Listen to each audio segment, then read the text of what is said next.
₹30 ಇರೋ pi coin ನಿಜವಾಗ್ಲೂ 27 ಕೋಟಿ ರೂಪಾಯಿ ಆಗುತ್ತಾ? ಸ್ನೇಹಿತರೆ, ತುಂಬಾ ಜನ ಪೈ ವಿಡಿಯೋ ಅಂತ ಕೇಳ್ತಾನೆ ಇದ್ದೀರಾ.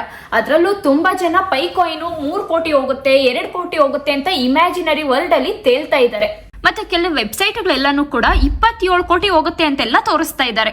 ಸ್ನೇಹಿತರೆ, ನಿಜವಾಗ್ಲೂ ಪೈ ಕಾಯಿನ್ ಬಿಟ್ ಕಾಯಿನ್ ನ ರಾಕೆಟ್ ಸ್ಪೀಡ್ ಅಲ್ಲಿ ಬೀಟ್ ಹೊಡೆಯುತ್ತಾ? ಬನ್ನಿ ನೋಡೋಣ. Pi coin total supply 100 billion ಇದೆ, ಅಂದ್ರೆ 10,000 ಕೋಟಿ. ಬಿಟ್ ಕಾಯಿನ್ ಬರೀ 21 ಮಿಲಿಯನ್ ಇದೆ, ಅಂದ್ರೆ 2.1 ಕೋಟಿ ಅಷ್ಟೇ.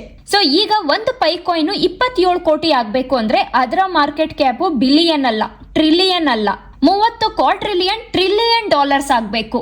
ಸಿಂಪಲ್ ಅರ್ಥದಲ್ಲಿ ಇಡೀ ಭೂಮಿದು GDP ನ 1000 ಪಟ್ಟು ಮಲ್ಟಿಪ್ಲೈ ಮಾಡಬೇಕು. ನೀವು ಇಡೀ ಭೂಮಿನ, ಸೂರ್ಯನ, ಸೋಲಾರ್ ಸಿಸ್ಟಮ್ ನ ಯಾವ್ದಾದ್ರು ಬರ್ಗೆಟ್ಟಿರೋ ಏಲಿಯನ್ಸ್ ಹತ್ರ ಅಡ ಇಟ್ಟು ಆ ಹಣನ ತಗೊಂಡ್ಬಂದು ಪೈ ಕಾಯಿನ್ ಮೇಲೆ ಇನ್ವೆಸ್ಟ್ ಮಾಡಿದಾಗ ಆಗ 27 ಕೋಟಿ ರೂಪಾಯಿ ಆಗ್ಬೋದೇನೋ. ಈಗ ಒಂದು ಪೈ ಕಾಯಿನ್ 30 ರೂಪಾಯಿ ಇದೆ. ಈ ಬುಲ್ ರನ್ ಅಲ್ಲಿ 150 ರಿಂದ 200 ರೂಪಾಯಿನ ಎಕ್ಸ್ಪೆಕ್ಟ್ ಮಾಡಬಹುದೇನೋ ಅಷ್ಟೇ. ಈಗ ನೀವು ಯೂಟ್ಯೂಬ್ ಹೋಗಿ ನೋಡಿದ್ರೆ ಜನಗಳೆಲ್ಲ ಬಾಯಿಗೆ ಬಂದಿದ್ದ ಪ್ರೈಸ್ ಪ್ರೊಡಿಕ್ಷನ್ಸ್ ನ ಮಾಡ್ತಾ ಇದಾರೆ, ಅವನ್ನೆಲ್ಲ ನಂಬಕ್ಕೆ ಹೋಗ್ಬೇಡಿ. ಮತ್ತೆ ವೆಬ್ಸೈಟ್ಸ್ ಎಲ್ಲಾನು ಕೂಡ ಜನಗಳನ್ನ ಸಿಗಾಕ್ಸಕ್ಕಂತಾನೆ ಕಾಯ್ತಾ ಇರ್ತಾರೆ. ಬಟ್ ನೀವು ಸಿಗಾಕೊಳ್ಳಕ್ ಹೋಗ್ಬೇಡಿ, ಕರೆಕ್ಟ್ ಆಗಿರೋರ್ನ ಫಾಲೋ ಮಾಡಿ. ಸ್ನೇಹಿತರೆ, ನಿಮ್ಗೆ ಕ್ರಿಪ್ಟೋ ರಿಲೇಟೆಡ್ ಕಂಟೆಂಟ್ ಅಥವಾ ಫ್ಯೂಚರ್ ಟ್ರೇಡ್ ಸಿಗ್ನಲ್ಸ್ ಏನಾದ್ರು ಬೇಕಂತಾದ್ರೆ ನಮ್ಮ ಟೆಲಿಗ್ರಾಮ್ ಚಾನೆಲ್ ನ ಫಾಲೋ ಮಾಡ್ಕೊಳ್ಳಿ. ನಮ್ಮ ಟೆಲಿಗ್ರಾಮ್ ಚಾನೆಲ್ ಲಿಂಕ್ ಬಯೋದಲ್ಲಿ ಇರುತ್ತೆ. ಮತ್ತೆ ಇದೇ ತರದ ವಿಡಿಯೋಸ್ಗಾಗಿ ಈ ನಮ್ಮ ಪೇಜ್ ಅನ್ನ ಫಾಲೋ ಮಾಡ್ಕೊಳ್ಳಿ.